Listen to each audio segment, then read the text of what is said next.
Hey cats, it's your midsole man Eddbud here. Today another video in my best of series for different training needs. I'm focusing today on the best shoes for those all-important speed sessions that we place within our training. Focusing on a range of runners, not just myself. Let's get into it.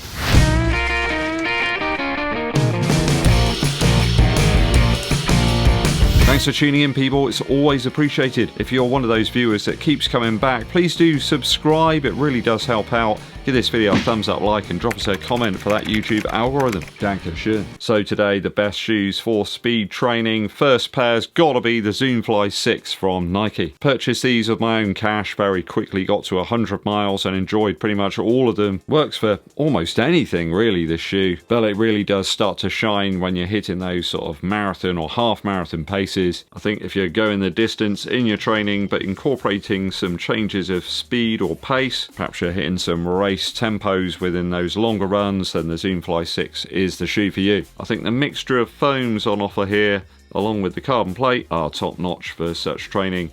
With a lower weight than previous versions, the outsole is absolutely superb as well, even works on some light trails. I've found the upper breathable enough here. The laces aren't the best, but easily subbed out. There's some ample padding around the ankle as well, so it's not one of those shoes where you may suffer with any sort of heel slip, and this one just doesn't feel all too heavy or clunky as some of the more maximally cushioned shoes can sometimes. The plate itself within the midsole does have a little bit of flex to it. It's not too rigid that it feels weird at lower speeds, but it does seem to really propel you through the gears at those faster paces. Once you've broken the shoe in, it's just a really beautiful underfoot sensation. Nice versatile option you can pick up if you want to run your longer sessions in this one, but I've found you can use it on a more daily basis as well without it hurting the shins too much. You don't see many discounts on the Zoomfly 6, and there's a reason for that, because it's one of the best in the last 18 months. Probably the best shoe in the Nike lineup at the moment. Training shoe anyway. The Zoomfly 6. We're going into the Adidas world now. This is the ADIOS 9. It feels like paper thin and very light compared to that Zoomfly 6. I think this is a great option if you're a lighter built runner, if you favour a nice low weight shoe to do those speed sessions, really get that cadence going. I'm finding these new Adidas AddiZero shoes to be very durable options. Low weight, great fit. That polyurethane stuff they're sticking on the outsole is impervious to any of my testing. It is extremely durable. I wish my tyres on the Nissan Micro were this durable, okay? They are rubbish, whatever I've got on there at the moment. Just seem to have problems with those since I got the car, so. Yep, being a YouTuber, you know, it doesn't mean that I get a Maserati or anything like that. Still knocking around in the Micro, it's good enough for me, right? I'll try to compose myself, it's not easy. So the upper here in the ADIOS 9 is close to that on the ADIOS Pro 4, though far less stack underfoot here. It's not one you're going to probably want to go and do some long run in, but if you're smashing out the 200 reps, the 400 reps, maybe in some kilometer reps too, then the ADIOS 9's a banger. You could get away with racing a 10k in this one as well if you're landing on the midfoot. Just don't expect loads of squash here. Also, it's one of those shoes that gets better the more you use it, so get it on foot. I wear these for gigs, actually. I find it really works for that. I can dance around like a lunatic, and it's not too squashy. It's just got the right amount of response. I think if you're like a midfoot to sort of forefoot lander, then you're going to be fine in this shoe. Perhaps the lack of heel width here and cushion might sort of turn away a few of the heavier built runners, though I think on speed sessions you're probably landing a little bit further forward in the forefoot anyway. Once to move fast, it will undoubtedly increase your cadence a little bit. It's hard to not be won over by the cheap and cheerful ADIOS 9. I think it's overlooked a little bit, really, in a world of like Takumi Sens and Vaporflies and Adios Pros. Still a favourite of mine, and it's real dynamite. Just the right amount of cushion for rock and roll. Next shoe up is from Brooks. This is the Hyperion Max 2. A plated shoe, again, this is more similar to the Nike Zoomfly 6. One that really likes to operate in like third or fourth gear, if you get my meaning. That DNA flash material here is nitro infused. It's got some nice firm responsiveness to it. It's not super squashy.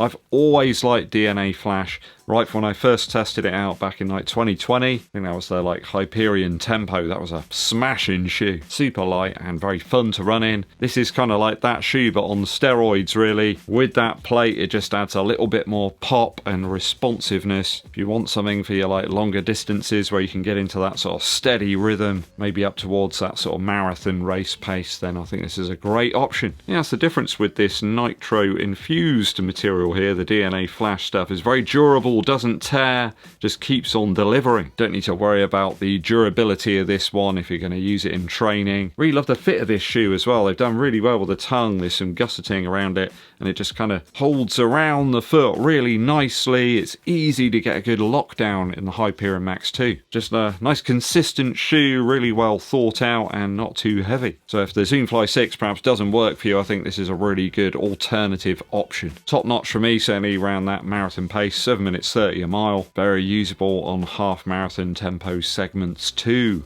It's a bit overlooked really in the speed shoe category. You can pick these up for about 129 quid on discounts over here in the UK. So it's the Brooks Hyperion Max 2.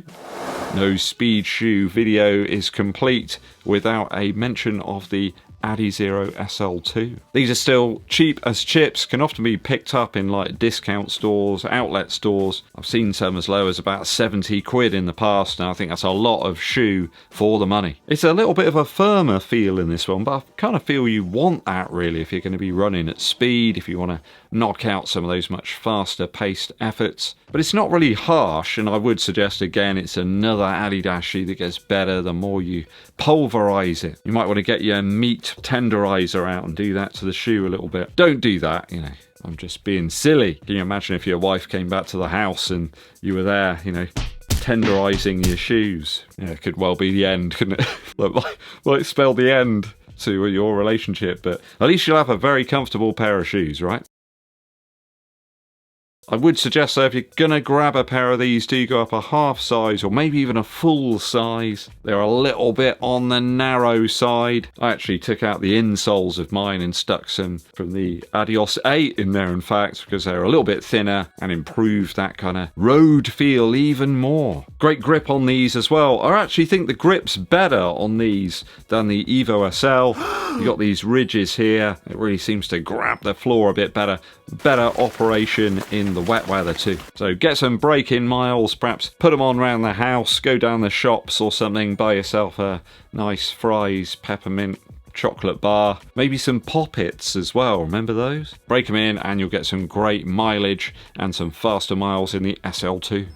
Last shoe up is the DV8 Nitro 3 from Puma, or however you want to say it, okay? I've always said it Puma. That's how pretty much everybody I know in my local town says Puma, but if you want to say Puma, that's fine. Widely available plated trainer. It's a touch heavier than the predecessor was, but it's a lovely stabilised ride from that combination of the Nitro and Nitro Elite material. I remember Puma sending me some of the midsole sections of the predecessor and found on average actually the durometer was softer in the Puma DV8 Nitro 2 than the Nitro Elite 2. It's kind of weird. It does feel like they've perhaps changed that up a little bit though in this shoe. It's a little bit firmer. I mean, it's not like harsh by any stretch, but perhaps if you found the Zoomfly 6 a little too flexible in fact, and a little bit too soft, then the DV8 Nitro 3 could be right up your alley. So it doesn't flex quite as much as the Zoomfly 6. Durability wise, absolutely superb. You won't have any problems utilising this shoe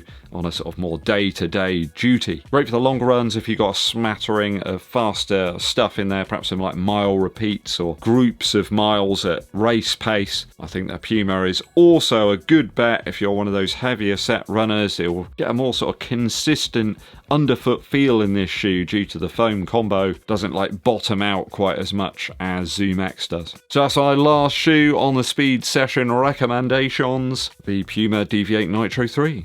This is the point in the video where I say to you guys at home, what are your favourite options for those speed sessions, pushing the boundaries a little bit past that nice sort of comfortable area where it starts to hurt a bit. You know, which are the shoes that just provide that sort of entertaining, exciting feel? Let me know your thoughts and opinions down in the comments.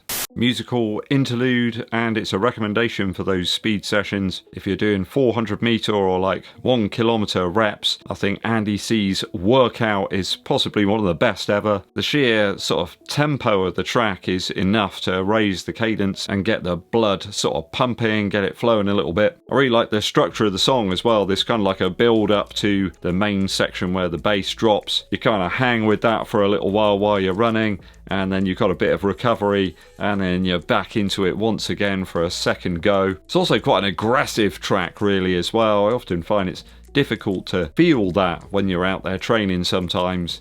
The birds are singing, you know, it's beautiful sunshine, you're kind of going along at a nice easy pace, and then you've got to suddenly turn up the speed. Well, this song is able to do it for you. Andy C with Workout.